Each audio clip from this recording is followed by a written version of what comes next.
Change Tomorrow Today, a radio show about good ideas for a better tomorrow. Talks with social entrepreneurs about projects that change people's lives.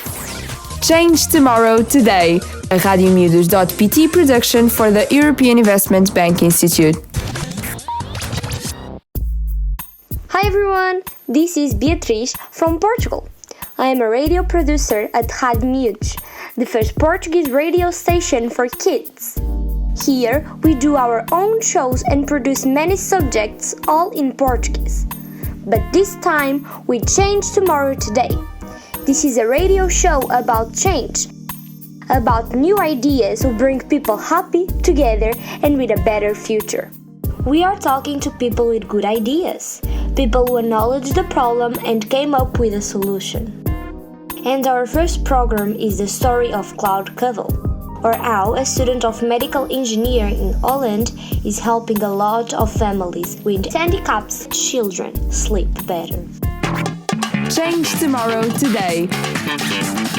Hello, my name is Lotte Leufkens. I am the CEO and founder of CloudCuddle. I live in Delft in the Netherlands, and that's also where CloudCuddle resides. During my studies, I invented a bed tent for multiply handicapped children, and I hope to be able to have a huge impact with that on the entire world and make the world a more inclusive one. Can you describe for the people who are not seeing, because we are on a radio, what is the CloudCuddle?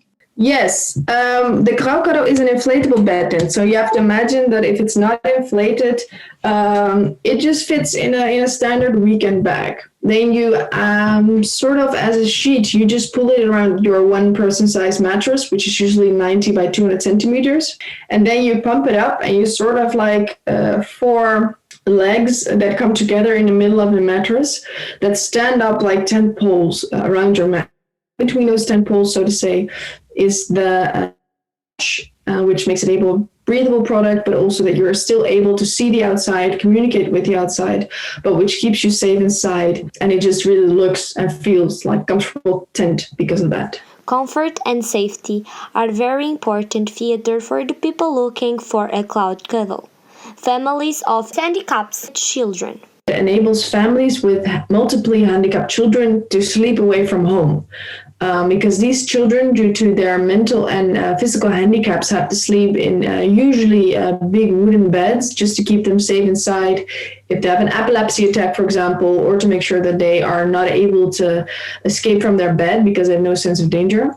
And these beds are great, but they're highly expensive and usually also not mobile. Which means that these families are always bound to home, which is sort of the lockdown that we all experience right now throughout the world. And we developed a product that enables these families to leave home, to go to weekend to grandmas and grandpas, go on holiday, but also to safely stay, for example, in a hospital bed, which is not always possible. And where did the idea come from? The idea actually started while I was studying mechanical engineering at the university in Delft. And there I met a family with a multiple disabled child. And they just asked me, they had this huge problem, to please solve it and help them along. So I originally just developed a product for them. And through them, I actually came in contact with more and more families and saw that the problem was much wider spread than just this one family. When did you start the project and what are the problems you faced at the beginning? Well, the first idea came, of course, from the course during university where I met this family, and that was all the way back, I believe, in 2015. Because I was still studying, I had to do it next to my studies. So it was quite an ask. So I usually did it in my weekends and my free evenings. That was one of the big hurdles in the beginning, where to find the time. The company was officially founded in 2016. And that's where I started to put more and more time into it. But I didn't actually graduate my master's until the end of 2018. So especially doing the combination between startup and university was a very big challenge. Because you're making a physical medical product, there's lots of standards and regulations that you have to follow and you have to incorporate in your production process. And that is not the easiest thing to do if you are just starting out, because those are usually costly and lengthy process. Do you think it could be useful for children who are afraid of the dark or scared by monsters? Oh, yeah, that's a really good question. And it can definitely be. In the beginning, we really targeted children who had to have physical handicaps as well. But we noticed that, especially lately, there's also big help in, for example, people and children with autism. Because it shields you from the room that you're, for example, in. So it really bounds the space you're in a lot more because you're lying in a tent. It's like whenever anyone is lying in a tent, also when they go camping, for example, it gives a soothing effect, a relaxing effect. So it can definitely also have that effect on children who are just afraid of the dark and the big bedroom that they're in at night. Can you remember a really emotional moment when CloudCuddle was a hero? Yeah, it's the very first time actually that one of our customers uses it in a hospital. They approached us because usually once every few months they had to go to the hospital in a rush for an emergency operation. It was such a rush. The hospital usually didn't have time to book a special bed because they usually have to rent the real special ones. So what they had to do after an operation then was they had to place the mattress on the ground. And one of the parents had to cuddle with the child just to keep him safe throughout the night. It was mind-boggling to me that that was the safest way to sleep for them, that there was no alternative. So remembering when I got the very first pictures where their child actually slept in her own hospital bed, and both parents were also able to sleep in their own bed, and the knowledge of how much impact that has on both the recovery of the child, but also on the sleep rhythm of the parents. It has a huge impact, and that was rather emotional for me, as well as for the parents themselves. I'm kind of curious for ask you this. Did you ever sleep on the CloudCuddle? Good question. Yes, I definitely did, especially in the very beginning, before we ever let any customer sleep in it. Of course, I slept in it myself for a few nights. We tested it thoroughly, bouncing off it, ripping it, gripping it, using all the force that we can imagine. I actually liked it too. It's like sleeping in a tent for me. I mean, I don't know if you've ever been camping before, but I really like camping. So I definitely had a soothing effect on me as well. How do you feel when you see the people so happy with this project? That makes me feel amazing. It's why I actually started doing this. I started doing this because I had one family that I knew that I really wanted to help. So it really started as one of my own ambitions. As a mechanical engineer, I could have gone working anywhere. But to really see the impact that you have and to see how much you change their lives is one of the best feelings that you have. Work never feels like work to me due to that. And because of that, I can put lots of energy and time into it and really make it grow. So I hope that I can always keep working in such a way that I can really benefit other people's life and make it have an impact. So how can someone buy one of these amazing CloudCuddle? And do you think it's very expensive, or it's more like acceptable for families that are not that don't have that money? That's a really great question again. We started ourselves in the Netherlands with sales and rental.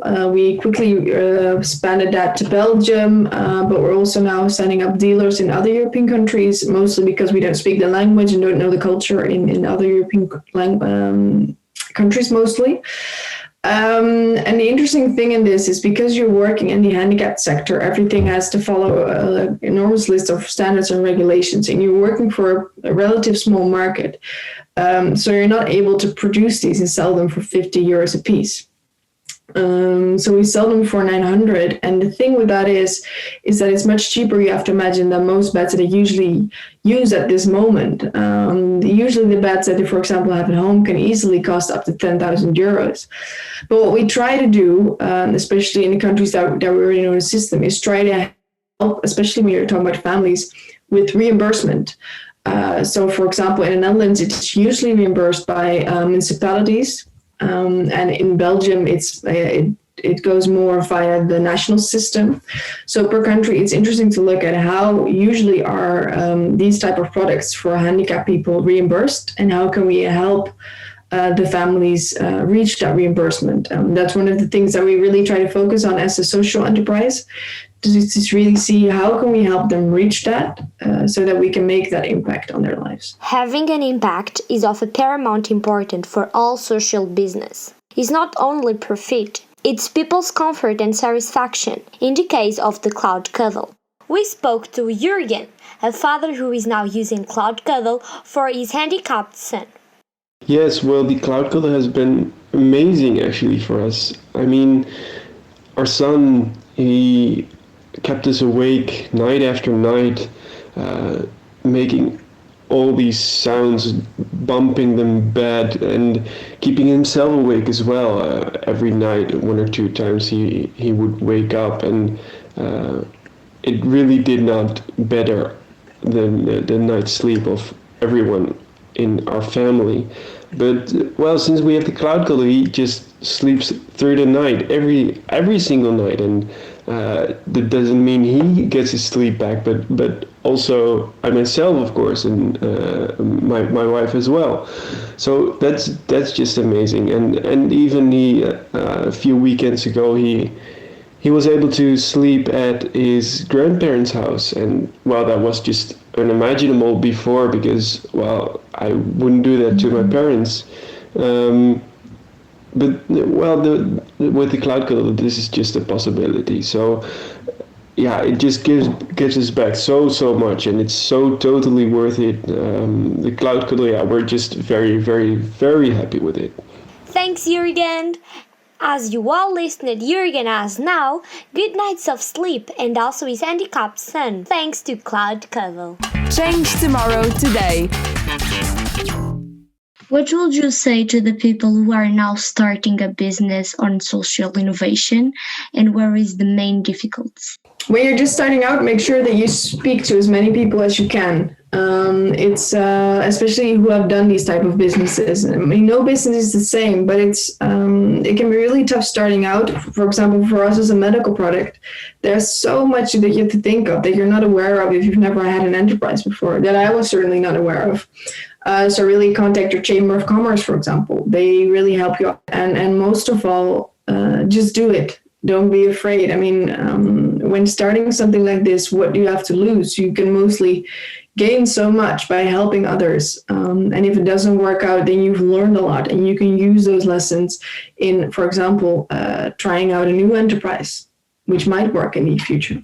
Do you think that social media help the social innovation projects? Social media is definitely a very important component of it all, especially in our target audience, actually, because our target audience doesn't move as much, it's not as mobile. So we notice that our target audience is a lot on Facebook and Instagram. So especially being visible on those media is really important for us, making sure that we have good pictures, good videos, very explanatory content. We also write blogs because of that, so that other parents or caregivers can see, okay, what was the effect for this family? How can I relate to that? So would it work for me? I think it is key, especially now during COVID, but for social enterprises where your target audience usually is smaller, I think it is key to reach as many people as possible. Did the responsible authorities approve your CloudCuddle, or did you had to go on a lot of changes? No, it was the same with those 20 prototypes, actually. So we didn't only just test them technically, but we also had them go through customer testing. So hear what they say, what works, what doesn't work, especially because I don't come from a care background myself. It was really important to really let those caregivers take a look along and really say, well, this is what we need, this is what we don't need. So that was actually part of the entire prototyping process. It's a sustainable business. Do you thought already on more products where you can put your knowledge at the service? No, I think it's really important that people realize, first of all, that this target audience exists, the problems that they may face. And I just hope that we can inspire as many more people to help this target audience on how to make them more inclusive in society and give them a life as normal as others have. If you have to synthesize the whole project of the CloudCuddle just in one word, what word do you will choose? Cozy, I think. Yeah, I would say cozy. Thanks, Lotte. And a lot of success to CloudCuddle. It's the end of our show. Change tomorrow today. See you soon with more ideas to change our world. Bye from Portugal! Thank you very much, Beatrice. Change tomorrow today. A radio show about good ideas for a better tomorrow. Talks with social entrepreneurs about projects that change people's lives. Change tomorrow today. A Rádio Miúdos.pt production for the European Investment Bank Institute.